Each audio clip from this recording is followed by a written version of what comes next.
The story begins at the end of World War II, as the European continent lies devastated, leaving the United States and the USSR as the two major world powers.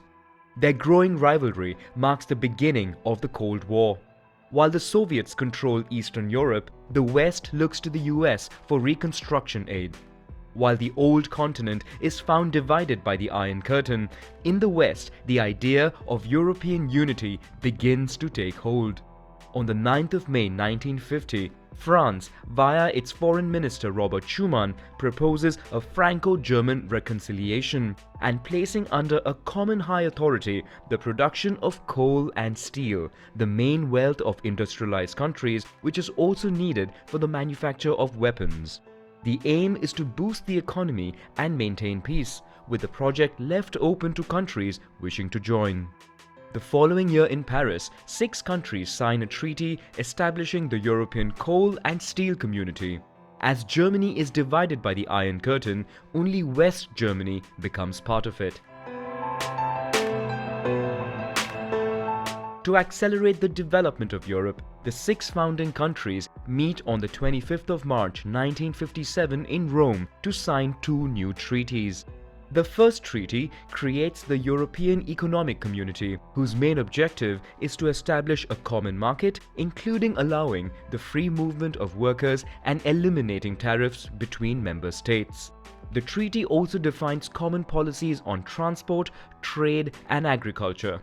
The Common Agricultural Policy, among other goals, aims to increase agricultural productivity, offer reasonable prices, and ensure a fair standard of living for farmers. The second treaty establishes the European Atomic Energy Community, coordinating civilian nuclear research programs. The Treaties of Rome enter into force in 1958, but it would take several years for its policies to be implemented. Many countries asked to join the communities, including the United Kingdom, but France, under the leadership of Charles de Gaulle, vetoes the accession request, considering the UK as too close of an ally to the United States. The institutions of the 3 communities are merged to enable more efficient functioning. There is now a single commission composed of commissioners chosen by the heads of state. Its role is to propose European laws in the common interest of its members. There is the Council, made up of ministers of the member states, and whose role it is to approve, modify, or reject the proposals of the Commission. There is the Parliament, representing the people of Europe, and which also gives its opinion on Commission proposals. Its power would increase over forthcoming treaties. Finally, there is a Court of Justice that rules over the legality of decisions taken. In 1967, the United Kingdom renews its request for membership, which France opposes a second time. With the removal of tariffs for industrial and agricultural products and the free movement of workers, the economic situation improves rapidly, prompting a new wave of membership applications. This time, negotiations go well, but in Norway, the population opposes the country's accession in a referendum. In 1973, Ireland, the United Kingdom, and Denmark joined the community. In Paris, the heads of state and government come to an agreement to create the European Council. Leaders would meet at least 3 times a year to together define the broad guidelines of the community. South of the continent, after the end of dictatorships in Portugal, Greece, and Spain, the 3 countries request membership of the community. In 1979, for the first time, members of the European Parliament are elected by universal suffrage. In 1981, Greece joins the community, while the following year, Greenland, which receives more autonomy from Denmark, chooses to leave the community after a referendum. In 1984, the United Kingdom under Margaret Thatcher says it does not benefit enough from the Common Agricultural Policy, which then represented 80% of EU spending. The country negotiates to obtain a reduction in its contribution to the community's budget. In 1986, Spain and Portugal joined the community. 12 member states and the European Commission give a boost to the internal market by signing the Single European Act. In addition to eliminating custom fees, the goal is to remove all obstacles to the free movement of people, goods, capital, and services. It is the Single Market project to be completed by 1993. After the fall of the Berlin Wall, Germany is reunified. In the east, the USSR can no longer contain revolts and collapses, opening up new horizons for the community, which establishes contacts with the countries of Eastern Europe. On 7th of February 1992, European heads of state signed the Maastricht Treaty.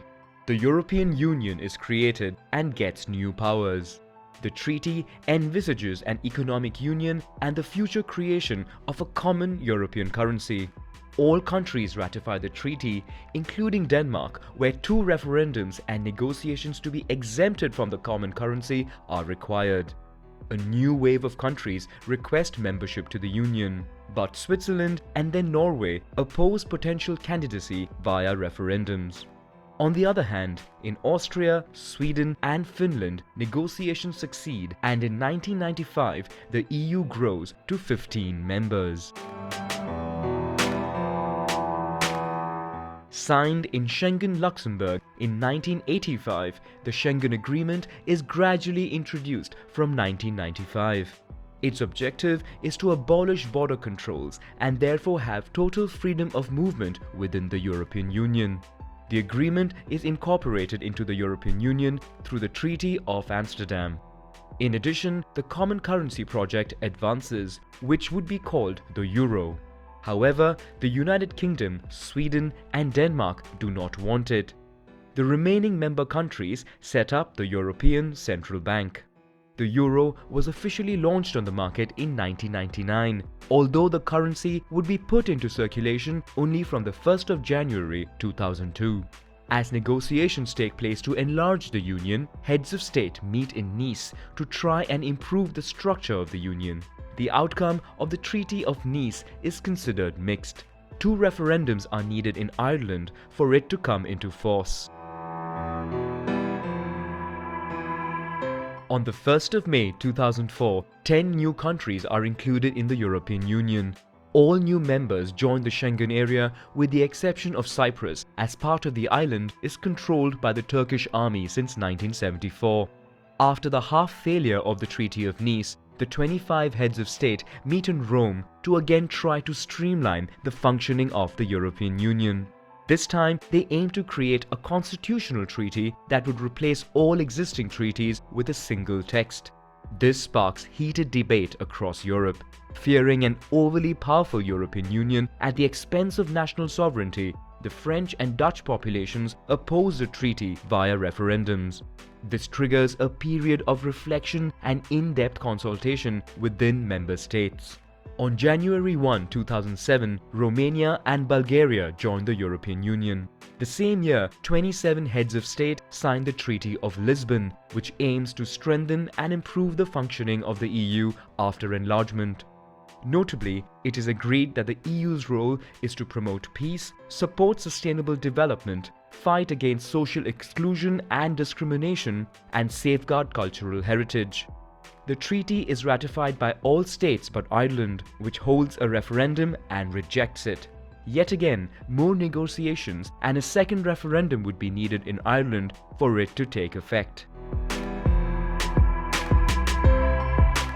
The global economic and financial crisis has repercussions on the Eurozone, which enters a recession. After the rout of major European banks, many countries find themselves in difficulty. In particular, Greece, part of whose public debt has been kept hidden with the help of consultants from the Goldman Sachs Bank. The country is forced to ask for financial aid from the Eurozone and the IMF, in exchange for which it must implement austerity measures. Ireland, coming to the aid of its banks, also sees its public debt explode. But the country does not want to ask for aid from the Eurozone, fearing it may in return be forced to raise its low corporate tax rates. The country finally receives aid all the same, in exchange for which it must adopt a strict plan. Subsequently, Portugal, Greece a second time, Spain and then Cyprus obtains financial aid from the Eurozone, while almost everywhere on the continent, austerity plans are put into place. In 2013, Croatia joins the European Union. At the borders of the continent, the so-called Arab Spring creates instability in many countries. The civil war in Syria, a second civil war in Libya and in Iraq, and other events such as the war in Afghanistan and violence in the Horn of Africa push many people to migrate to Europe. Despite the construction of walls at the Turkish border, in 2015, over 1 million migrants entered the Schengen area.